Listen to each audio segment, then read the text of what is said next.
ایک وقت تھا کہ جب میں کسی خدا کے وجود پر یقین نہیں رکھتا تھا، اور اب میں اتنا پر یقین ہوں کہ خدا موجود ہے، کیونکہ میں نے باطل کو دیکھ لیا ہے، میں نے شیطان کو دیکھا ہے۔ آخر یہ ہے کون؟ 1986 میں پیدا ہونے والا یہ شخص اپنے کک باکسنگ کے کیریئر میں کئی ٹائٹلز کا فاتح، مشہور زمانہ انٹرنیٹ سیلیبریٹی، لاکھوں نہیں کروڑوں فالوور رکھنے والا، ایک زمانے میں اسلام کا سخت ناقد، اپنے دبنگ انداز اور متنازع خیالات کی وجہ سے مشہور اینڈریو ٹیٹ ہے، جو اپنی گفتگو میں باطل کو پہچاننے اور شیطان کو دیکھنے کا دعویٰ کر رہا ہے۔ اکتوبر 2022 میں اس کے قبول اسلام کے اعلان نے پوری دنیا کو چونکا کر رکھ دیا۔ وہ جو دور جدید کی خباثتوں کو خوب پہچان چکا تھا اور ماڈرنزم کے حامیوں کو خوب چیلنج کرتا تھا، آخر اسے 1400 سال پرانے دین میں ایسا کیا نظر آیا کہ وہ اس کو قبول کیے بغیر نہ رہ سکا؟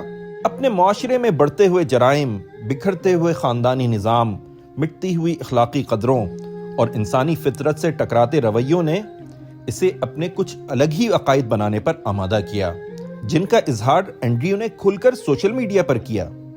جب اسے اندازہ ہوا کہ اس کے یہ عقائد اسلامی تعلیمات سے قریب ترین اور فطری ہیں، تو اس نے اسلام کے دامن میں آنے کا فیصلہ کیا۔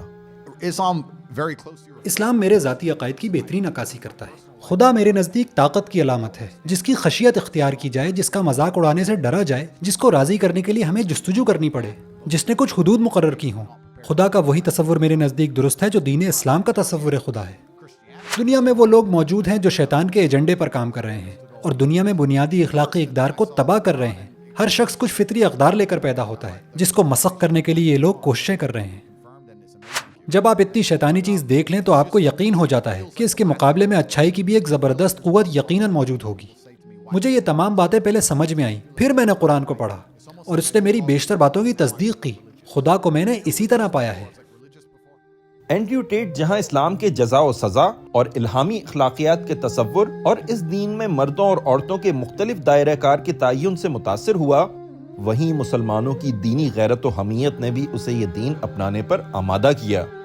اگر ہر چیز آپ کے لیے قابل برداشت ہے تو آپ کسی نظریے کے لیے کھڑے نہیں رہ سکتے۔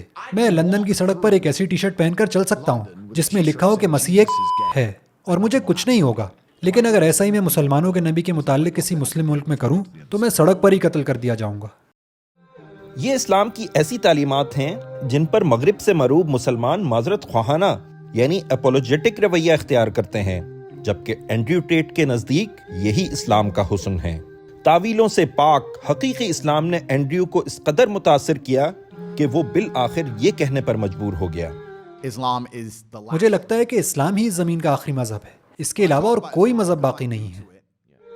حقیقت یہ ہے کہ اسلام کو اس کی اصل حالت میں پیش کرنا ہی ایسے بہت سے حق کی تلاش کرنے والے لوگوں کو اس کے قریب لا سکتا ہے اور اسے قبول کرنے پر آمادہ کر سکتا ہے۔ گو کہ اینڈریو کی شخصیت اور اس کے بزنس ماڈل کے حوالے سے کئی لوگوں کے شدید تحفظات ہیں، مگر اسلام لانے کے بعد ہماری دعا ہے کہ اللہ تعالیٰ اینڈریو کے ایمان میں تقویت دے، دین کی صحیح سمجھ عطا فرمائے، اپنے خیالات کو اسلام کے مطابق ڈھالنے کی ہمت دے اور اس باہمت شخص کو لاتعداد لوگوں کی ہدایت کا ذریعہ بنا دے۔ آمین۔